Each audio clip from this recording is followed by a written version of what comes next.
Hello and welcome to another fantasy football tournament series number 96, and this is the Korean Peace Cup. This is sort of a tournament that is built around an idea of stability and I guess good relations. I guess you could call it idealistic, since we know the situation between North and South Korea for the last 50, 60 years.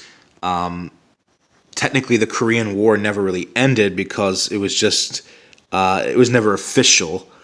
And in light of talks between the two leaders of the countries in the last couple of years, some potential signs for hope here and there, whether they're shallow or actually heading in the right direction towards a reconciling of relations, that remains to be seen.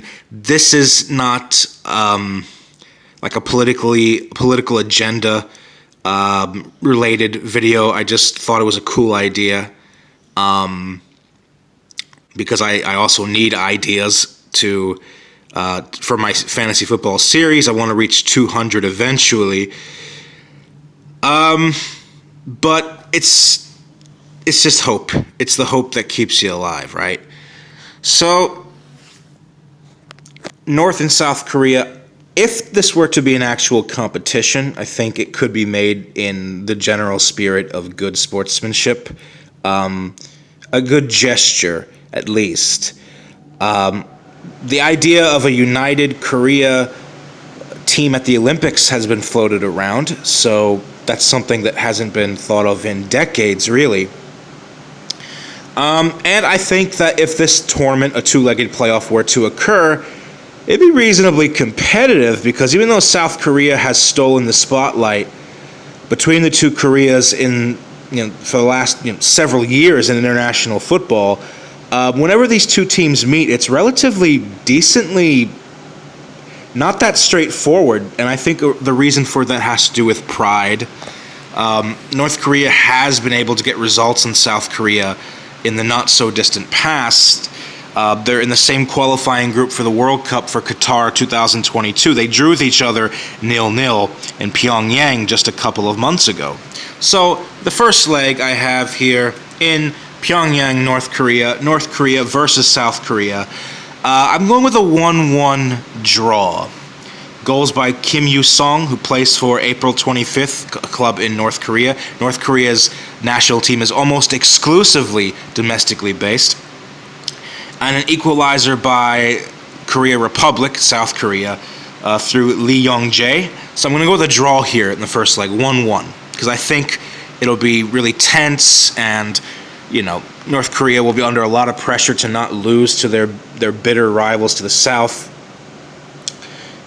Sung Heung-min described the game in Pyongyang back in November as sort of like a war zone, because it was so the atmosphere was so tenuous, and it was so fraught with anxiety and angst, and you can tell that whenever these two teams meet, there's old resentment and a whole bunch of emotions that flare. So I'm going to go with the 1-1 draw in the first leg. Then the second leg, South Korea versus North Korea. Let's say it takes place in Seoul. I'm going to go with a 2-0 win for South Korea here. I think their overall quality will shine through.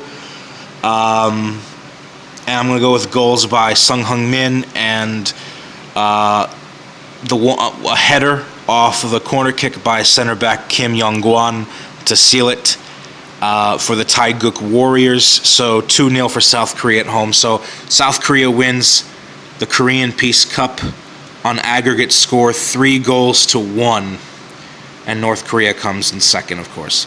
So South Korea wins 3-1 on aggregate. Leave a comment below, like, subscribe. Hopefully I'll see you guys soon, God willing. Until then, as always, have a good one. Much love and peace out.